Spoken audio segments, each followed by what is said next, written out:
what's up? Tyler from Plugged On. I'm here with an album review. This time I'm going to talk about the new album from the Acacia Strain titled Slow Decay. I know it's been a little while since I've done a solo album review. It's been very busy, and to be honest with you, there's been a number of albums that have come out that I've enjoyed, but nothing that has really made me want to go, fuck, I want to talk about this. And but here I am because I do want to talk about this album, and there is a number. We're going to do Primal Fear and Haken coming up here pretty soon. Anyways, the Acacia Strain, Slow Decay. This is their 10th album. This is the follow-up to 2019's It Comes in Waves, which they kind of just dropped at the end of the year. So really, it's kind of the follow-up to 2017's Grave Bloom, because this is more of a traditional the Acacia Strain release in sound, whereas It Comes in Waves was a little bit more experimental.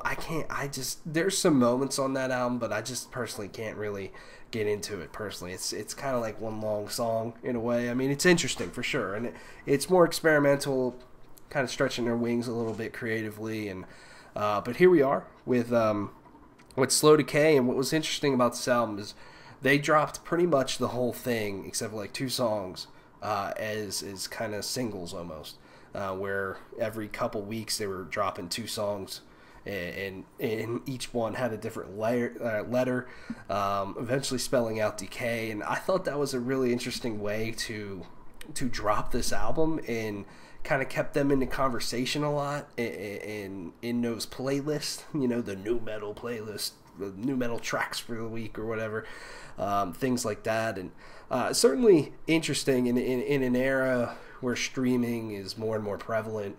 It's an interesting way to release an album for sure. But here's the full thing, and I have to be honest with you, I think this is one of the best Acacia Strain albums, and to me I haven't been this into an Acacia Strain album probably since Death Is Only Mortal, since 2012. And not that Coma Witch or Grave Bloom are bad at all, and maybe it's just the times in a way, or this one just kind of hit me a little different, because I felt like I was kind of, I want to say growing out. Like, I still like the Acacia Strain. They used to be one of my favorite bands of all time, and I still like them a lot. And I just felt like I kind of drifted away from them a little bit. I liked Coma Witch, but Grave Bloom was like that album where I was like, man, I just don't know if this is really my thing anymore. But man, I just about every song on this album is a complete banger to me. And starting right away, I mean, with Feed a Pigeon, Breed a Rat, I mean, that song jams, and that song is all about just the slow, chunky riffs. And as soon as Vincent Bennett pops in with those vocals right away, that just pierce your ears, and you go like, oh my god, like that just sounds like he just like blew his whole fucking voice out in a way.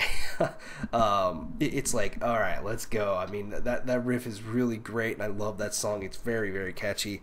Then the next run of songs are just really solid. Crippling Poison has a lot of really great moments in it. My favorite is when they say like total fucking failure, it's like dun dun, and then later just coming in with just a Get in the Pit riff. I mean, not for me, because I'm not kicking everybody in the fucking face, but still really, really great heavy part with a lot of good groove to it. I love when Acacia Strain does that stuff. And I'll say this too, I mean, if you're not a fan of this band, this is not really your thing. I mean, it's them doing what they do, and that's just super chunky, heavy songs that have a lot of some other influences, sometimes a little death metal feel, a lot of times more of a hardcore sound. And that's why I love about the Acacia Strain. I mean, they kind of stay within their bubble a lot of times, but man, do they really just punch you in the fucking mouth so many times. And Seeing God with Aaron Hurd from Jesus Piece, that's another really great track that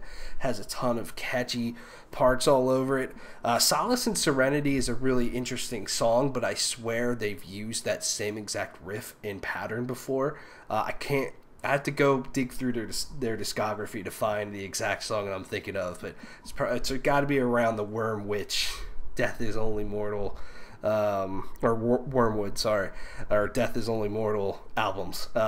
not that it's a bad song by any means, but man, it's really close to other things. But then one of my favorite tracks here are The Lucid Dream with Jess Nix from Mortality Rate, I believe, which is a Canadian hardcore band. And that song is just super catchy, and she really steals the show on that track, just bringing some really high energy, different vocals. And I felt like her and Vincent Bennett really going back and forth throughout the song was really, really well done. And then I breathed in the smoke deeply, and it tasted like death, and I smiled. I believe that's the whole track name. Is a really interesting song that has Zach Hatfield from Left Behind, and I think it's cool. The Acacia Strain kind of, I know they take some of these bands out on tour and stuff, but really giving more of a light to some other hardcore bands, I think is really cool.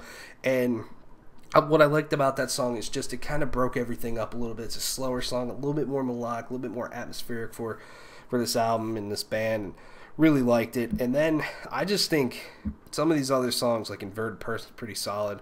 But Chinamaster? I don't know what that means. Comment if you know what that means. But man, that is a fucking banger of a track. Potentially my favorite song. I just love how that song starts. Just a bang your head moment and just heaviness throughout. I love that song. And then they got Courtney LaPlante, I hope I said that right, on 1000 Painful Stings, which I thought was really cool. I thought she added a really cool touch to that song with her more of a clean vocals, especially in the middle section towards the end. Just really cool stuff there. And then, yeah, I mean, the last two songs are pretty alright as well. It's just overall an album that I've thoroughly enjoyed listening to multiple times now, and even the singles when they were dropping them. And it's one album that, you know, I feel like with Coma Witch and Grave Bloom in particular, like, yeah, they had their moments, but there were certainly many tracks where I just kind of zoned out, where I feel like to me on this album that has not been the case at all, and I've just been kind of glued to it the whole time. It's a solid release. I like it a lot. 8.5 out of 10 for me. Let me know what you think of Slow Decay from the Acacia Strain. Thanks for watching. See you later.